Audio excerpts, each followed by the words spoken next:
Es un gozo increíble estar nuevamente congregados en este lugar. Damos gracias a Dios por la presencia de todos y cada uno de ustedes y nos gozamos en el Señor de que usted esté con nosotros en esta mañana. Si nos visita, pues sea usted bienvenido a la Iglesia Bíblica de Cypress y realmente es un placer contar con su presencia.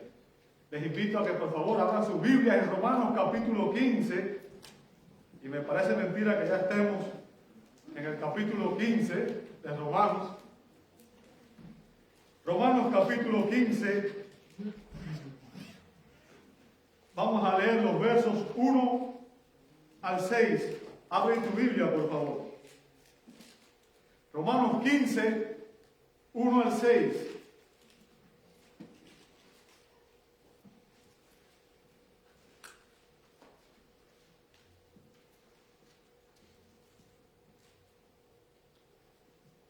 Dice así la palabra de Dios. Así que los que somos fuertes debemos soportar las flaquezas de los débiles y no agradarnos a nosotros mismos. Cada uno de nosotros agrade a su prójimo en lo que es bueno, para edificación. Porque ni aun Cristo se agradó a sí mismo. Antes bien, como está escrito, los vituperios de los que me vituperaban cayeron sobre mí. Porque las cosas que se escribieron antes para nuestra enseñanza se escribieron, a fin de que por la paciencia y la consolación de las Escrituras tengamos esperanza.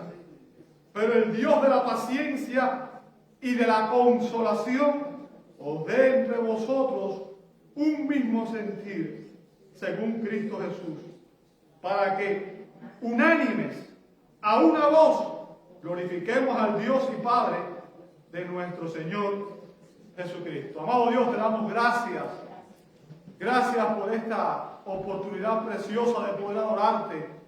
Señor, y hemos cantado, hemos alabado tu nombre a través del cántico, a través de la oración, a través de la lectura de tu palabra. Y rogamos, Señor, que ahora tú nos hables a través de tu palabra a nosotros, Señor. Pedimos que tu Espíritu Santo prepare nuestras mentes y nuestros corazones. Y, Señor, nuestros corazones estén receptivos. Y que, Señor, tu Espíritu nos ilumine para poder entender el significado que esta palabra tiene para nosotros, la enseñanza que ella tiene para nosotros. Y sobre todas las cosas, Señor, que tu Espíritu también la aplique a nuestros corazones para poder vivir conforme a tu voluntad. Te pedimos esto en el nombre de Jesús y te damos gracias. Amén, amén y amén. Pueden tomar sus asientos. Muchas gracias. Si usted leyó cuidadosamente el texto junto conmigo, se va a dar cuenta que hay una palabra que se repite 3 veces, ¿verdad? La palabra agradar. Y el título del mensaje de hoy es agradaos unos a otros. Agradaos unos a otros. Bien, esa es la idea central de lo que vamos a estar viendo. Y seguramente usted y yo sabemos que los cristianos tenemos ideas diferentes sobre lo que se debe y no se debe hacer. Si empezamos a preguntar aquí entre nosotros, seguramente tenemos muchas ideas diferentes de cosas que se deben y no se deben hacer. Al leer la epístola de los Romanos damos cuenta que en los días de Pablo, en la iglesia de Roma, algunos creyentes pensaban que debían comer solamente verduras. En cambio, otros pensaban que se podía comer todas las cosas. Algunos creían que se debían guardar ciertos días de fiesta, días santos. Otros creían que todos los días eran iguales. Y estas diferencias estaban causando conflicto entre los hermanos. El enfoque de Pablo aquí es la diferencia entre los hermanos fuertes, maduros en la fe, y los débiles. Dentro de la congregación hay personas que han sido santificadas a un nivel mayor que otros. Y eso crea diferencia entre la manera de ver las cosas, la manera en las cuales muchas veces vemos ciertos temas. Estoy seguro que si preguntáramos a los creyentes aquí, a los cristianos aquí, muchos venimos de diferentes trasfondos. Algunos vienen de la iglesia romana, otros vienen de iglesias carismáticas, otros vienen del mundo, otros vienen incluso de sectas, ¿verdad? Y estoy seguro que si preguntáramos, usted sabe que muchas personas están en congregaciones donde se enseña que las mujeres, por ejemplo, no deben usar pantalones, o que no deben usar joyas, o otras veces le exigen a las mujeres que cuando entren al templo tienen que usar un velo sobre su cabeza, ¿cierto? En algunos lugares se enseña que usted no puede ver televisión, o que no debe ir al cine. Y la diferencia aquí, amado hermano, es entre el legalismo y la libertad cristiana. El legalismo y la libertad cristiana. Y solamente la persona que es madura en la fe entiende realmente lo que es la libertad cristiana. Entiende realmente la libertad que Cristo nos ha dado. Ahora, debido a esas diferencias entre los fuertes o maduros en la fe y los débiles, hay un gran peligro, y es que esas diferencias crean conflictos y eso pone en peligro la unidad de la iglesia. La unidad de la iglesia. Las diferencias de opinión hacen que muchas veces se creen discordias, se creen ataques y se creen entre las personas conflictos, ¿verdad? Ahora, en estos versos, el apóstol Pablo hace un llamado a todos los cristianos de Roma y por extensión un llamado a la iglesia en cualquier lugar. Así que este llamado también es para usted y es para mí como iglesia de Cristo, porque recuerde, aunque existen muchas congregaciones locales, existe una iglesia de Cristo, una sola. Hay un Señor, una fe, un bautismo, una iglesia, un Espíritu, un Dios y Padre de todo. Así que, aun cuando Dios ha permitido en su misericordia que existan muchas diferentes denominaciones, en realidad cuando Él venga a buscar la iglesia, no viene por las denominaciones, viene a buscar por aquellos que han sido redimidos por la sangre del Cordero. ¿Verdad? Entonces, lo que Pablo está enseñándonos aquí es cómo agradarnos en medio de esas diferencias. Esas diferencias no debían dividirnos. Como dije, hay divisiones que son importantes y es cuando no se creen en las doctrinas fundamentales. Para mí, una persona que no cree en la Trinidad, que no cree que la Biblia es la palabra de Dios, que no cree que Cristo es divino y humano, que no cree que es el Redentor del mundo, no puede ser mi hermano en la fe. Es una persona a la cual debo predicar el Evangelio, porque para mí no es una persona con la cual yo puedo tener oración, porque tenemos diferencias en doctrinas fundamentales. De lo que se está hablando aquí no es de ese tipo de diferencia. Se está hablando de diferencia en asuntos secundarios, en cosas que no son ni prohibidas ni ordenadas por las Escrituras. Y Pablo nos llama aquí a todos los cristianos a imitar el ejemplo de Cristo. Y Cristo es nuestro modelo. Nosotros decimos que somos cristianos. Usted no me sigue a mí. Usted no sigue a ningún líder humano. Usted no sigue a ningún pastor específicamente. Aun cuando tenga líderes humanos, y es bueno que usted tenga personas que le enseñen, el modelo, el ejemplo que todos debemos imitar y seguir, ¿quién es? Cristo. Usted no se llama ni calvinista, ni luterano, no, usted se llama cristiano. ¿Por qué? Porque Cristo es el modelo que usted debe seguir. Sus ojos tienen que estar puestos en Cristo, quien es el autor y consumador de la fe. ¿Entiende eso? Entonces, Pablo llama a los cristianos a seguir el ejemplo de Cristo y agradarse los unos a los otros. Él menciona en estos versos 5 actitudes que nos permitirán agradarnos unos a otros. 5 actitudes que nos permitirán agradarnos unos a otros. Y vamos a comenzar con la primera actitud. En el verso 1, Pablo habla o nos enseña que tenemos que soportarnos. Bien, soportarnos unos a otros. Pero voy a explicar lo que eso significa, porque estoy seguro que muchas veces tenemos un concepto equivocado de lo que significa soportarse. ¿Ok? Vamos a ver específicamente a qué se refiere el apóstol Pablo cuando habla de soportarnos unos a otros. Fíjense que él comienza diciendo, así que, ¿lo ve ahí? Y lo que hace ese verso esas palabras, esa conexión estructural, relaciona este verso con el contexto anterior, con lo que veníamos viendo desde el capítulo 14, verso 1. Recuerden que esta porción va desde el capítulo 14, verso 1, hasta aquí el capítulo 15, el verso 13. Y Pablo está hablando cómo deben relacionarse los creyentes fuertes y los débiles dentro de la iglesia de Cristo. Así que Pablo nos explica aquí que en asuntos que constituyen preferencias personales o tradiciones que hemos seguido por años quizás, que no están ni ordenadas ni prohibidas en las Escrituras y sobre las que nosotros tenemos opiniones diferentes, conceptos diferentes, debemos llegar a un acuerdo para poder convivir juntos y mantener la unidad de la iglesia. Y Pablo nos hace un llamado en estos versos, y es que en estas diferencias, usted y yo, Pablo nos llama a cumplir la ley del amor. Recuerda que él habló sobre eso en Romanos 13, 8 al 10. Pablo habló de la ley del amor. Recuerde, el mandato, como vimos ahorita en la adoración, el mandato que Dios nos dio, ¿cuál era? Ama al Señor tu Dios con todo tu corazón, con toda tu alma, con toda tu mente, con todas tus fuerzas. Y el segundo, ¿cuál es? Ama a tu prójimo como a ti mismo.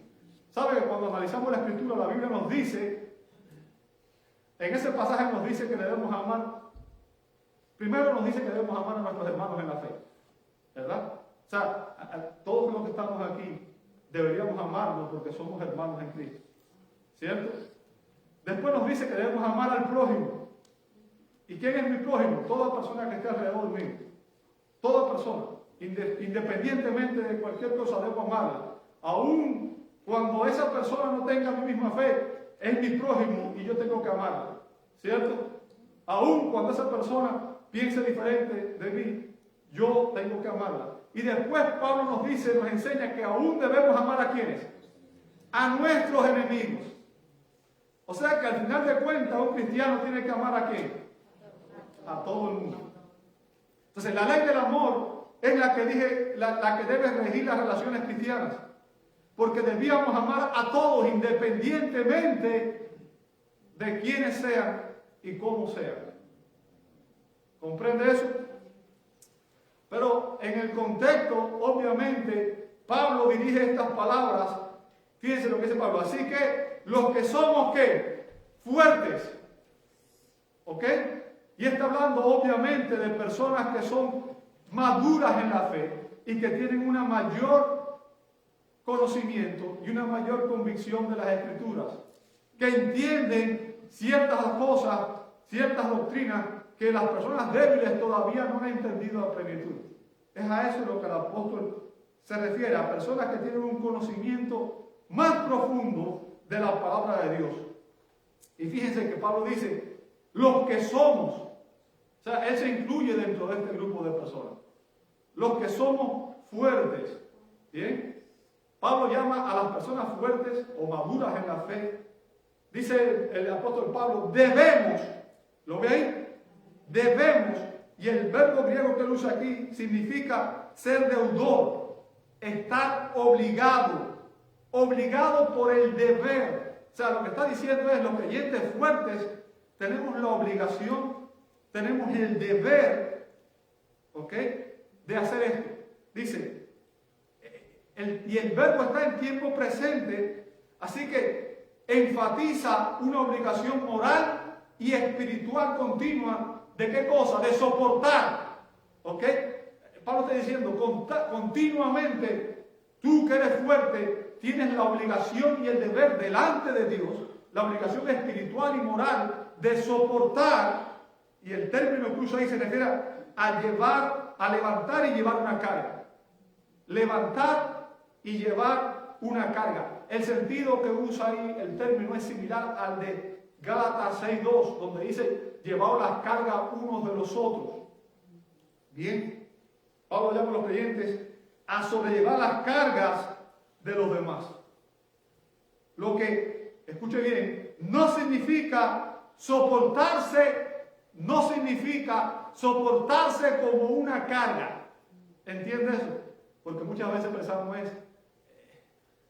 es una carga difícil, es una cruz llevar a esta persona conmigo, ¿cierto? Es insoportable, lo llevo como una cruz. Eso no es lo que Pablo está diciendo. Recuerde que el mandato, ¿cuál era? Ámalo. Ámalo. ¿Tú piensas que esa persona es difícil de amar? Yo quiero que tú recuerdes algo. La razón por la que estamos nosotros, cada uno de nosotros está aquí, es por la gracia de Dios. ¿Sabes que Dios te amó cuando tú eras un pecador rebelde, inmoral, que blasfemaba su nombre? Y quizás tú digas, no, yo era muy bueno. ¿Sabes? La Biblia dice que nuestras justicias delante de Dios son como trapos de inmundicia. Todos nosotros, dice la Biblia, éramos hijos de ira y estábamos en rebeldía con Dios. Y aún así Dios en su misericordia tuvo paciencia contigo y te rescató. Dios te llama a ser paciente y a tener misericordia de tus hermanos. ¿Ok? No debemos ver a las personas que son diferentes a nosotros, que tienen diferencias culturales o diferencias de cualquier tipo como una carga, como algo difícil de sobrellevar. Y lo que Pablo está diciendo aquí es que debemos ayudarnos unos a otros. ¿Entiendes la idea? Cuando decir soportarnos, lo que está diciendo es, ¿sabes qué? Cuando hay un problema, cuando hay circunstancias difíciles, cuando hay adversidades, cuando hay cargas que te están causando dolor, los hermanos estamos para venir a ayudarnos unos a otros. ¿Ok? Para soportarnos unos a otros. Debemos ayudar a los hermanos débiles a llevar las pesadas cargas de las dificultades, los problemas, las tentaciones y aún el fracaso espiritual. Recuerde, la Biblia dice que los que son espirituales, dice, debemos ayudar a restaurar a aquellos que son débiles y caen en pecado, ¿verdad? Así que el llamado que nos hace el apóstol es a los fuertes a que tengamos el privilegio y el honor y también un poco la obligación de sobrellevar las flaquezas, dice después, las flaquezas de los débiles.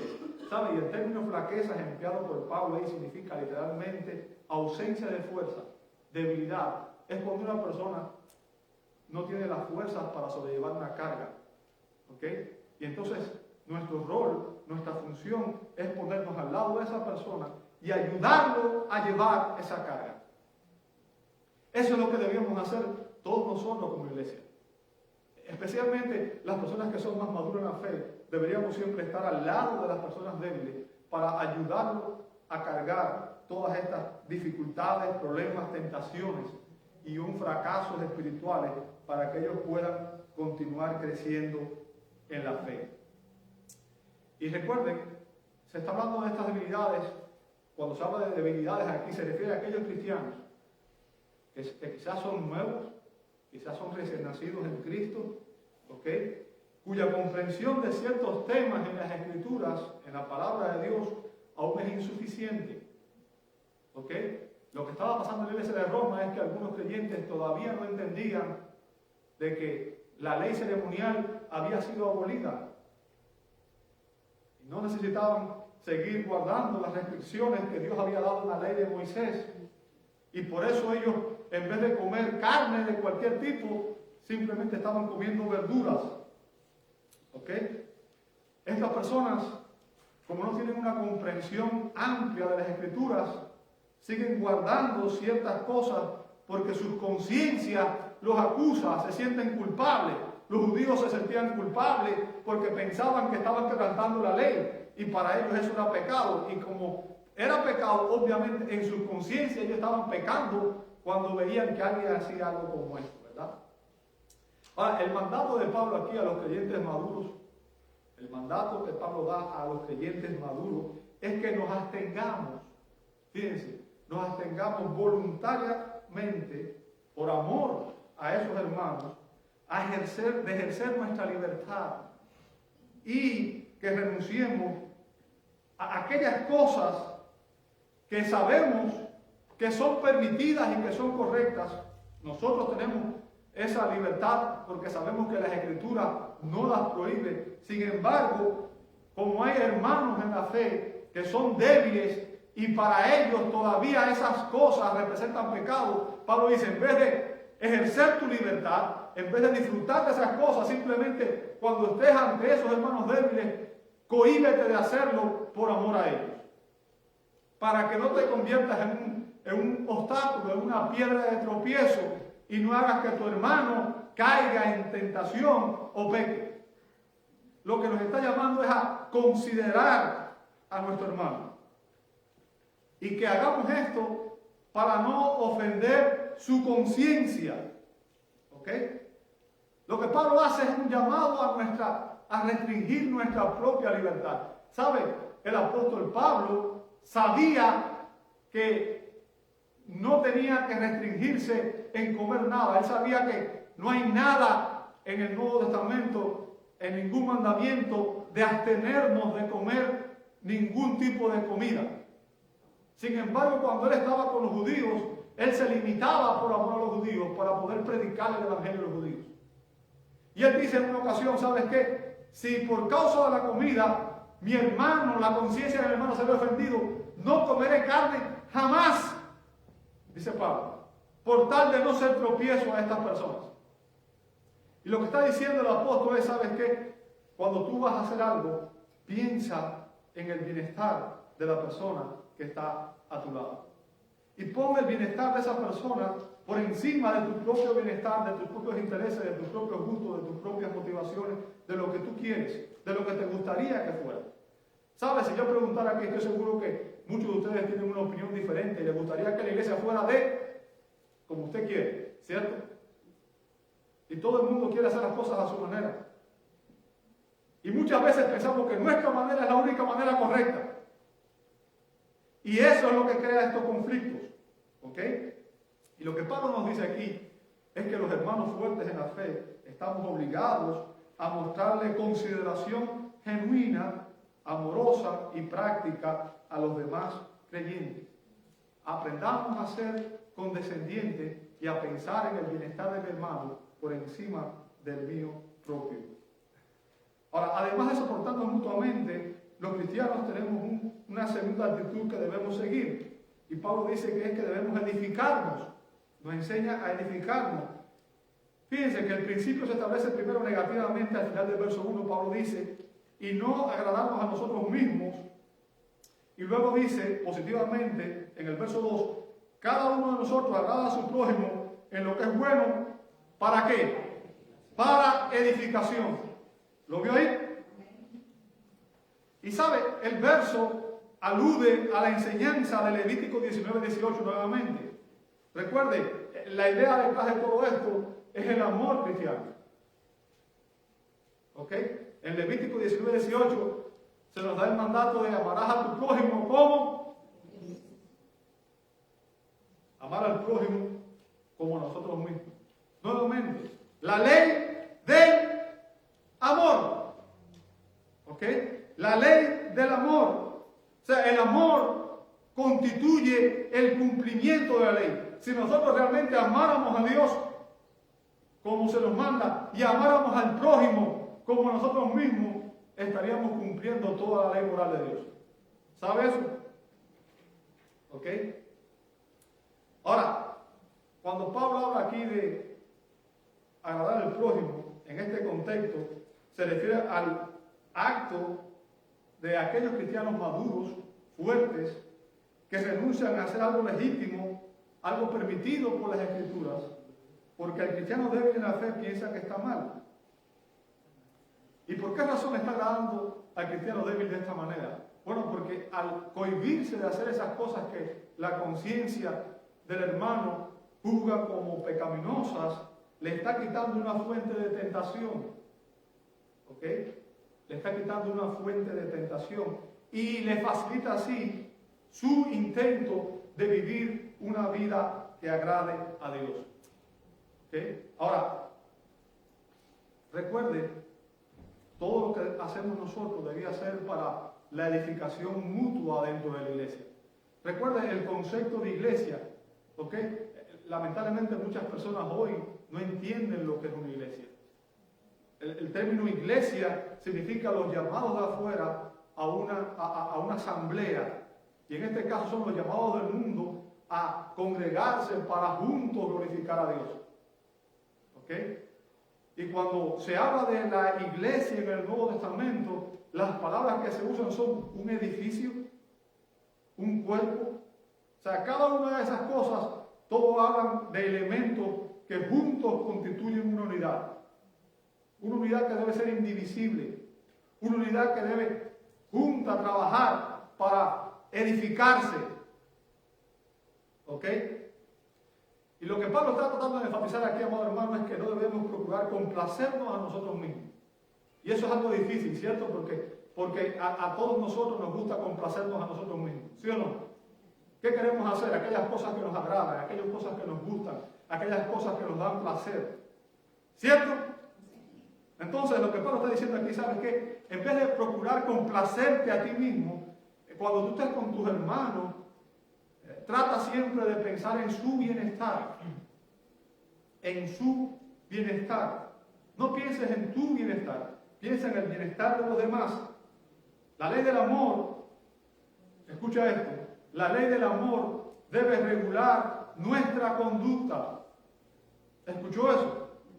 La ley del amor debe regular nuestra conducta.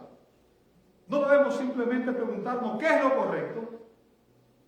Y obviamente es importante que sepamos qué es lo correcto y que sepamos qué es la verdad. Sino, debemos preguntarnos también, ¿qué edifica a mi hermano? ¿Qué edifica a mi hermano? ¿Sabe? El uso correcto de la libertad cristiana implica a menudo abnegación. Implica a menudo negarnos a nosotros mismos por amor a otras personas. Cuando usted ve al apóstol Pablo, Pablo se negaba a sí mismo por tal de llegar y poder compartir con otras personas. ¿Ok? Su abnegación fue un ejemplo.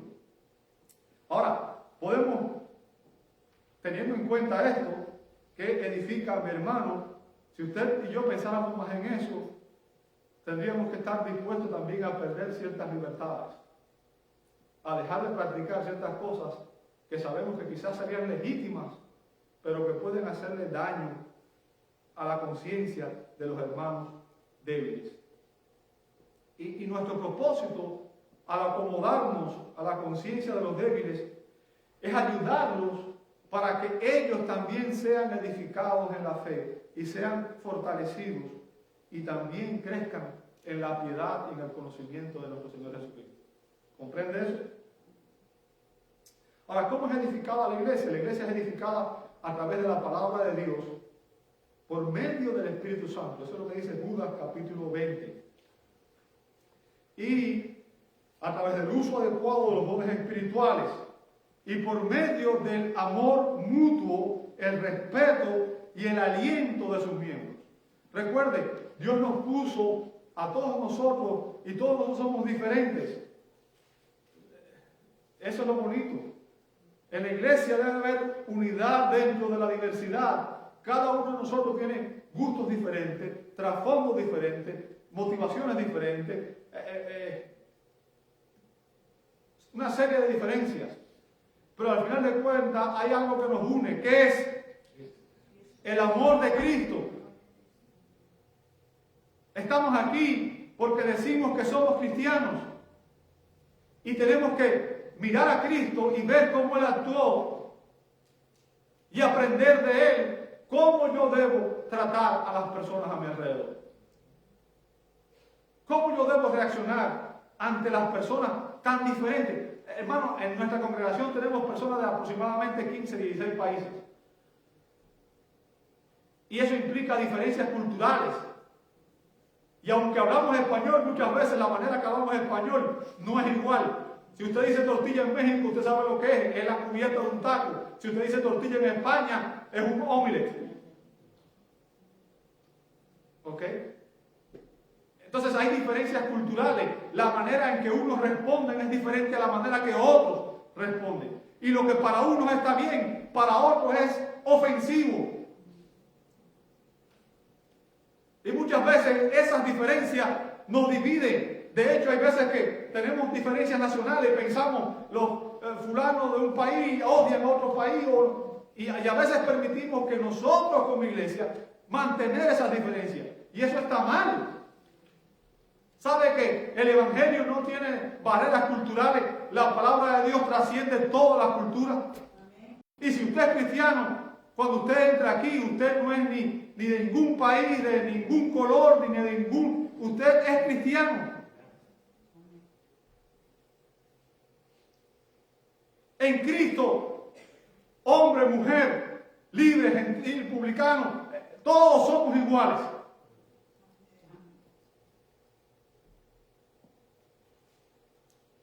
Y el objetivo nuestro debía ser siempre edificar a nuestros hermanos.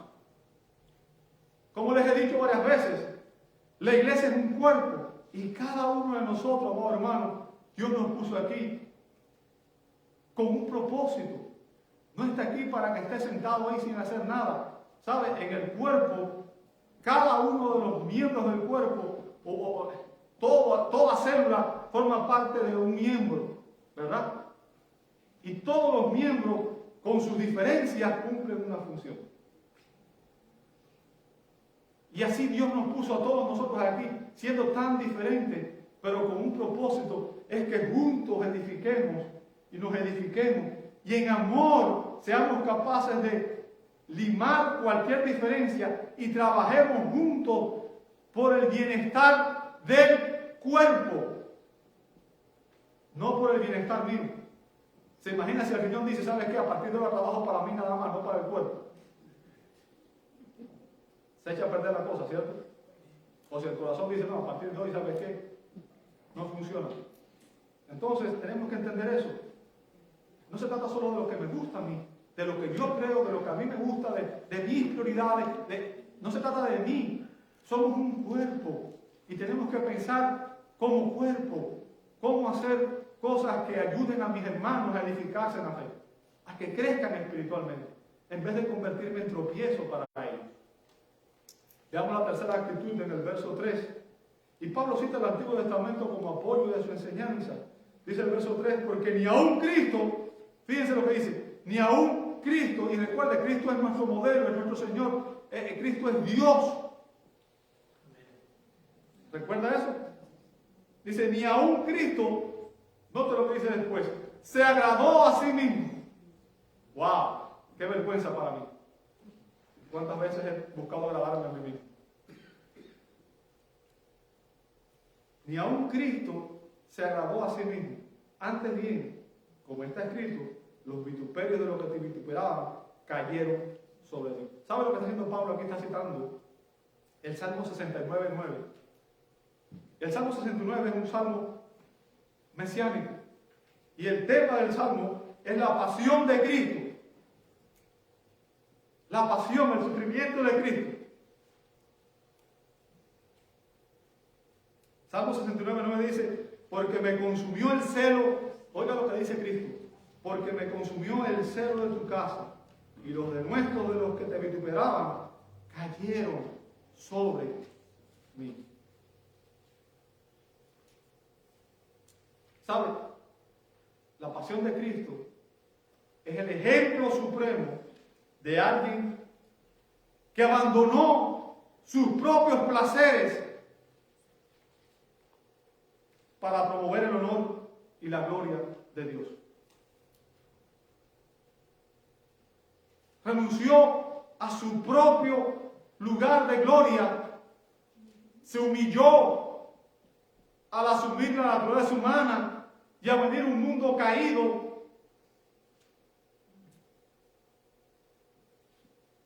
por amor a Dios y por amor a nosotros. El Salmo habla de un justo que sufre y que ha sido abandonado por sus amigos y que ha sido atacado por sus enemigos. El ejemplo de Cristo es el modelo que usted y yo deberíamos imitar. Cristo es el ejemplo supremo. Cristo vino no para hacer su voluntad, sino la voluntad del Padre. El Padre que lo envió. Usted puede leer eso en Juan 4:34. ¿Sabe? Y su principal propósito durante todo su ministerio terrenal fue agradarle al Padre. Usted puede verlo en Juan 5:30, Juan 8:29. ¿Sabe que Cristo estaba dispuesto a ser despreciado por el honor de Dios?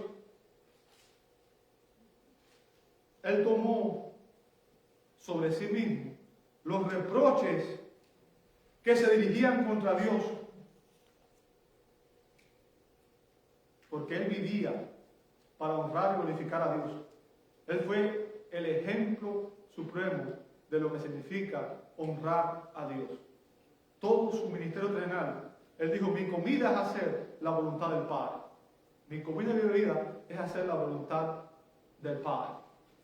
Todo lo que Él hizo, aún estuvo dispuesto a ir a la muerte por obedecer al Padre. Padre, si es posible, pasa de mí esta copa, pero no sea como yo, sino como tú. Y el término vituperio aquí se refiere a calumnias, acusaciones falsas e insultos. ¿Saben? Los incrédulos odian a Dios. La Biblia dice que ellos no se sujetan a la ley de Dios y que tampoco pueden.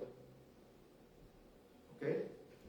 Y manifiestan ese odio hacia aquel al que Él envió para revelarse a sí mismo. ¿Sabe que Cristo fue perseguido tenazmente? Y lo más triste, ¿sabe por quiénes fue perseguido? Por los religiosos, los legalistas, las personas que debían ser más santas, los que debían ser mejores, fueron sus peores enemigos.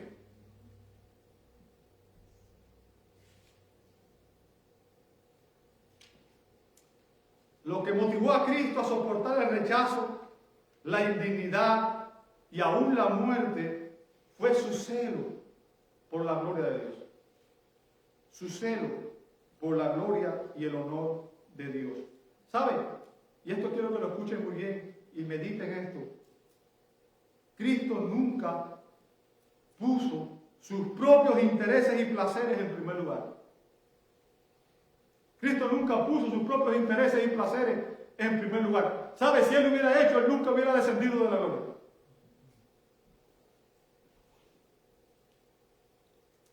Pero su prioridad fue siempre agradarle al Padre. Jesucristo es el ejemplo supremo que usted y yo debemos tratar de imitar. Cristo antepuso el interés o los intereses de los demás al suyo propio. Y usted y yo somos llamados a imitar su ejemplo, llamados a imitar el ejemplo de Cristo, a negarnos a nosotros mismos por amor a los demás, para servir a los demás. ¿Okay? A poner a los demás en primer lugar, a poner a nuestros hermanos en Cristo en primer lugar. Eso es fundamental en el comportamiento cristiano. Y eso es lo que la Biblia nos llama. ¿Ok? Nuestra motivación, nuestro interés como iglesia, amado hermano, debería ser la edificación espiritual de las personas alrededor nuestro. Siempre que estemos rodeados de personas debemos pensar en su bienestar. Cuando estamos rodeados de personas que no conocen a Cristo, deberíamos hacer que la luz de Cristo alumbrara y que el Evangelio llegara a los corazones de esas personas. Y cuando estamos con otros creyentes, nuestra motivación debe ser edificar a esos creyentes en la fe para que continúen creciendo, madurando en su fe en Cristo. Aquí la idea es que los fuertes deberíamos estar dispuestos a renunciar a nuestras libertades una vez más y abandonar nuestros propios deseos. Y recuerden, Pablo está hablando aquí, por ejemplo, el deseo de comer ciertos alimentos cuando hay personas que todavía piensan que eso puede ser pecaminoso, ¿verdad? Ya que Cristo estuvo dispuesto a ser despreciado por el honor de Dios. Ahora coincido aquí con lo dicho por el doctor William Hendrickson, cuando afirma que nosotros, los fuertes, no debemos agradarnos a nosotros mismos. Y esto no quiere decir que nosotros nunca debemos hacer nada para promover nuestros propios intereses. No es eso lo que está diciendo. O sea, Pablo no está diciendo, ¿sabes qué? A partir de hoy no hagas nada y vive para simplemente complacer a los demás. No es eso lo que está diciendo. ¿Ok? Es el de agradarnos a nosotros mismos independientemente de cómo este agrado afecte a los demás, lo que aquí se condena. ¿Entiende el punto? Ese es el punto. Cuando yo estoy con alguien que es débil y le puedo hacer daño, en ese contexto es donde yo tengo que limitar mi libertad y no hacer nada que pueda herir a ese hermano. ¿Ok? La Biblia nos enseña que hay un intento de agradar al prójimo que es malvado. ¿Escuchó eso? No siempre debemos agradar a las personas. Por ejemplo, en Gálatas 1:10 dice, pues, ¿busco ahora el favor de los hombres o el de Dios? Pregunta Pablo. ¿O trato de agradar a los hombres? Pues si todavía agradara a los hombres, no sería siervo de Cristo. En el contexto, Pablo está confrontando a los falsos maestros. Y los falsos maestros lo que hacen es tratar de agradar a la gente para atraerlos y ganar su confianza, ¿verdad? Y dicen lo que quieren oír las personas. Y Pablo dice, ¿sabes qué? Eso está mal. Porque la verdad es importante. Y si usted no enseña la verdad, aun cuando usted lo haga de una manera agradable y todo lo demás, si la persona no cree las cosas correctas, va a ir al infierno eterno. Entonces la verdad y el amor deben ir juntos. La verdad y el amor deben ir juntos. Hay personas que dicen, yo amo tanto que no quiero decir la verdad. ¿Sabes qué? Si lo amas de verdad, tienes que decirle realmente lo que es. Porque si usted no le predica el evangelio a una persona y la ama mucho, usted sabe que realmente si la ama, el destino eterno de esa persona depende de que esa persona reciba a Cristo por la fe. Y si no recibe a Cristo, va a ir al infierno. Y lo que tú dices que es amor, en realidad lo que estás mostrándole es otra cosa, porque cuando uno ama a alguien, ¿qué es lo que busca? Su bienestar. Y su bienestar empieza con que la persona entienda quién es Cristo. Porque no hay otro nombre bajo el cual podamos ser salvos. Y solamente a través de Cristo hay un solo Dios y un solo mediador entre Dios y los hombres. Y Jesús dijo, yo soy el camino, la verdad y la vida, y nadie viene al Padre si no es por mí. A menos que estés en Cristo, vas a ir al castigo eterno. El amor empieza por ahí. ¿Ok? Es llevar a una persona a entender quién es Cristo. En vez de promover nuestros intereses egoístas, es promover el bienestar de la persona. Pero no debemos cambiar nuestras convicciones con cada brisa de opinión para ganar el favor de los hombres. ¿Ok? Vamos a ver la cuarta actitud, enseñarnos, dice el verso 4, porque las cosas que se escribieron antes, y esto obviamente es una referencia a las escrituras del Antiguo Testamento, ¿verdad? Pablo está refiriéndose a las escrituras del Antiguo Testamento, y Pablo dice que las cosas que se escribieron antes, dice, para nuestra enseñanza se escribieron. ¿Lo ve ahí? Lo que esto indica, amado hermano, es que las escrituras son relevantes para nosotros. Aún las escrituras del Antiguo Testamento son relevantes para nosotros. ¿Bien? No piense que porque dice Antiguo Testamento ya no tiene valor. El Antiguo Testamento es palabra de Dios, como lo es el Nuevo. Y ambos son importantes para nosotros. ¿Sabe que las Escrituras juegan un papel vital en nuestras vidas? En la vida de los cristianos. ¿Sabe eso, verdad? Las Escrituras juegan un rol vital en la vida de los cristianos.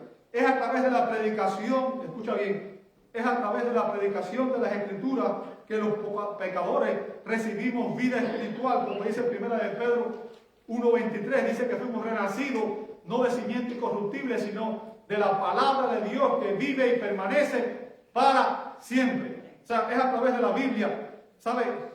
Así como usted tiene un padre y una madre terrenal, usted tiene al Espíritu Santo, que es su padre, y la Biblia es su mamá.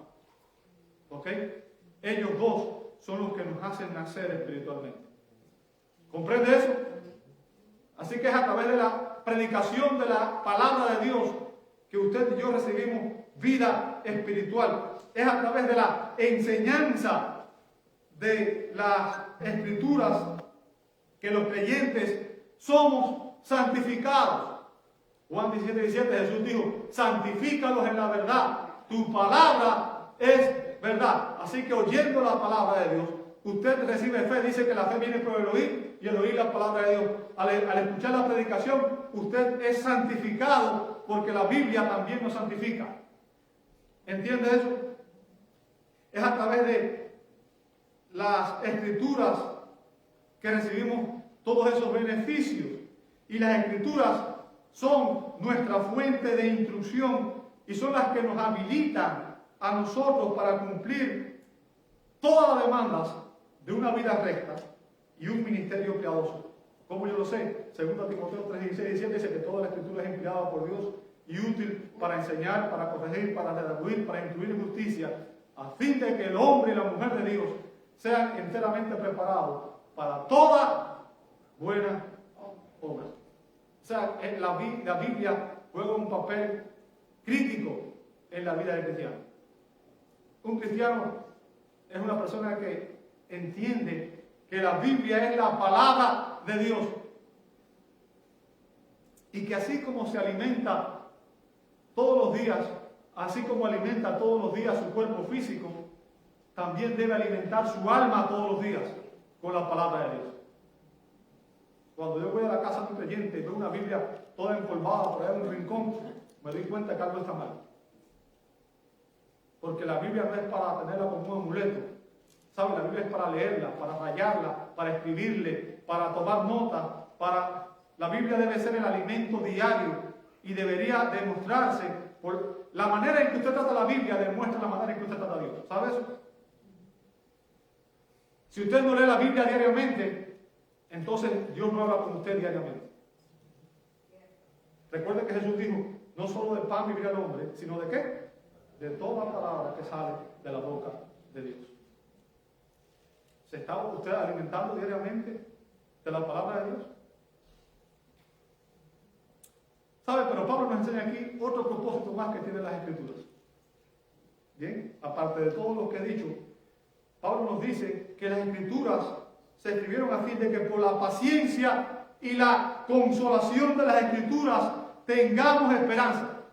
¿Lo veis? ¿Sabe? A través de las verdades reveladas en las Escrituras, los creyentes obtenemos consuelo. No me extraña que haya personas que no sientan apoyo muchas veces, ¿verdad? Cuando nunca leen la Escritura. Cuando dice que recibimos consuelo a través de la Escritura, significa que recibimos fuerza y consuelo para poder seguir viviendo la vida cristiana de una manera que honra a Dios en medio de la adversidad, en medio de la tormenta y en medio de la oposición. ¿Escuchó eso? El propósito de la Escritura es que los cristianos tengamos esperanza. ¿Sabe por qué? ¿Sabe que yo no necesito que nadie me diga lo que va a pasar? Ni tengo que ir con un cartomántico para que me diga cuál es el futuro. ¿Sabe por qué? En la Biblia está todo lo que va a pasar. Yo sé quién soy. Soy un hijo de Dios redimido por la sangre del Cordero. Yo sé de dónde vengo. ¿Por qué? Dios nos crió. La vida le pertenece a Dios. ¿Ok? Somos sus criaturas. Y también si estamos en Cristo somos sus hijos. Yo sé cuál es mi propósito. Vivir para la gloria de Dios. Cada día. Todo lo que hagas, hazlo para la gloria de Dios. Y yo sé a dónde voy. La Biblia dice que si estoy en Cristo, algún día veré a mi Padre Celestial cara a cara y podré estar con Él eternamente y también con todos mis hermanos en Cristo. Y esa es mi esperanza. Y eso es lo que dice Pablo en la carta a los tesalonicenses. Les dice: les escribo para que tengan esperanza. No vivan como los del mundo, que no tienen esperanza, que cuando llega la hora final se desesperan porque no saben lo que va a pasar. Si usted está en Cristo, usted sabe que algún día Cristo vendrá por su iglesia y ese día los muertos en Cristo resucitarán primero y nosotros los que estemos vivos, si es que estamos vivos ese día todavía, vamos a ser transformados y vamos a estar con el Señor eternamente. Y esa es mi esperanza. Ese es mi consuelo. ¿Sabe? Pablo dice, las aflicciones del tiempo presente no son comparables con la gloria venidera que en nosotros ha de manifestarse.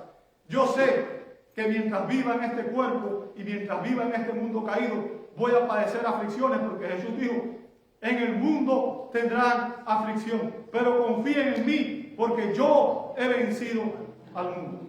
¿Entiende eso? Y esa es mi esperanza.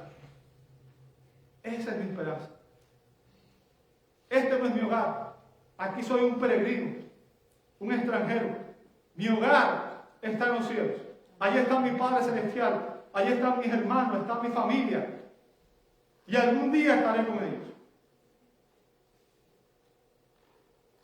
Amados hermanos, la esperanza se genera al leer, comprender y creer y obedecer cuidadosamente la Escritura. Eso crea una confianza, una completa confianza y una expectación basada en la bondad de Dios y en su cuidado providencial en medio de los problemas y las adversidades. ¿Sabe? Cuando usted lee el Antiguo Testamento ve la manera en que Dios liberó a Israel de la esclavitud de Egipto y cómo cuidó de ellos en medio del desierto por 40 años. Imagínense 2 millones de personas por 40 años. Dios les dio vestido, comida y agua. Piensen eso. Si para hacer una actividad con 100 personas, ¿sabe usted cuánto trabajo se pasa? Dígame usted para mantener 2 millones de personas por 40 años. Ahora, no solamente 2 millones. Piense usted que ahorita hay aproximadamente 700 millones de personas en este mundo. Y es Dios quien nos sostiene a todos. ¿Sabe eso? ¿Sabe que es Dios quien nos da el alimento? Es Dios quien nos da el sustento. Es Dios quien nos sostiene cada día.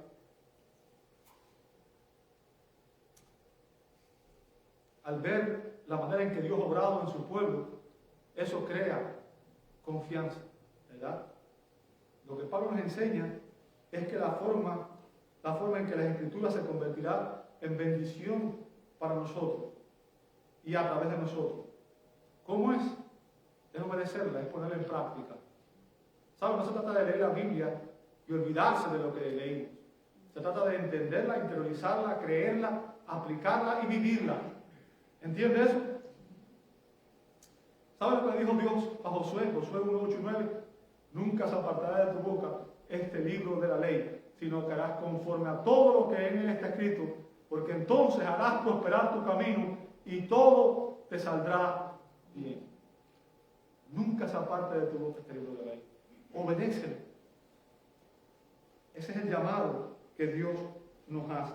Y finalmente, Pablo da una quinta actitud y Pablo habla de que intercedamos los unos por los otros. Versos 5 y 6, ¿sabe? Son una oración. Versos 5 y 6 dice, pero el Dios de la paciencia y de la consolación os dé entre vosotros un mismo sentir según Cristo Jesús, para que unánimes a una voz glorifiquéis al Dios y Padre de nuestro Señor Jesucristo. ¿Sabe? Lo que Pablo hace aquí es interceder por la unidad de los fuertes y los débiles.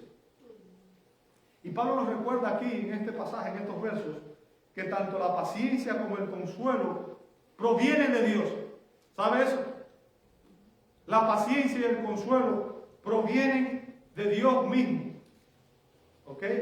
Y este verso es un llamado a confiar y a depender en el poder de Dios. ¿Sabe cómo? Algo que se nos olvida muchas veces nosotros. A través del poder de la oración. ¿Oras todos los días?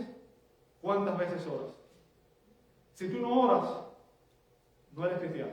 Disculpa que te lo diga, pero esa es la verdad. Porque orar para un cristiano es tan importante como respirar para un ser humano. Si usted no respira, ¿qué pasa? Prueba a quedarse sin respirar, a ver cuánto aguanta. La oración es parte vital de la vida cristiana. Y Pablo nos llama aquí a confiar y a depender en el poder de Dios a través de la oración. ¿Ok? Y muchas veces nuestra vida de oración se resume en nada más peticiones personales. Señor, dame el carro, dame la casa, dame el dinero, dame esto, dame aquello. Pero eso no es una vida de oración conforme a lo que vemos en la Escritura. ¿Ok? El objetivo principal de la oración que vemos aquí es que los creyentes experimentemos unidad y armonía. O sea, Pablo no estaba intercediendo por sus necesidades. Pablo estaba intercediendo por el bienestar de la iglesia. ¿Entiendes eso? Y los creyentes debemos ciertamente luchar por la unidad de la iglesia. Pero yo quiero que usted entienda algo. En última instancia es un don de Dios y no un logro humano. ¿Me escuchó? No es un logro humano. Canfield comenta que Pablo no está orando para que la unidad se logre a través de que los débiles en la fe rindan su teología insatisfactoria, sino que él ora para que fuertes y débiles se unan aprendiendo a amarse y a aceptarse unos a otros en medio de sus diferencias. ¿Escuchaste eso? Amados, el cumplimiento de este mandamiento es el poder de Dios. Pablo nos llama a confiar en el poder de Dios. El propósito de Dios es la unidad en su pueblo, la unidad en su iglesia. ¿Ok? Y la única manera en que eso va a ocurrir es cuando usted y yo cumplamos estas actitudes que Pablo nos ha enseñado aquí. Es solo cuando su pueblo está unánime y lo adora con una sola voz que glorificamos verdadera y completamente al Dios y Padre de nuestro Señor Jesucristo. Así que, amados, sigamos el ejemplo de Cristo y apliquemos estas 5 actitudes que nos permitirán agradarnos unos a otros. Recordemos, debemos empezar a partir de hoy, soportarnos, recuerden, ayudarnos unos a otros, edificarnos unos a otros, agradémonos unos a otros, enseñémonos unos a otros y finalmente intercedamos unos por los otros. Cada uno de nosotros debería orar diariamente esta oración para que el Dios de la paciencia y de la consolación nos dé entre nosotros un mismo sentir, según Cristo Jesús, para que unánimes, a una voz, glorifiquemos al Dios y Padre de nuestro Señor Jesucristo. Amén. Amén y amén. Amado Dios, te damos gracias por tu palabra. Gracias porque en ella tú nos enseñas cómo debemos actuar, Señor. Te pedimos perdón por las veces que no hemos hecho lo que tú deseas de nosotros, Señor. Y te pedimos que tú nos ayudes a aplicar estas verdades importantes, Señor. Que tu Espíritu Santo aplique estas verdades en nuestros corazones y que podamos ponerlas, Señor, por práctica diaria para el beneficio, Señor, de la edificación de tu iglesia, Señor, y para tu gloria, Padre.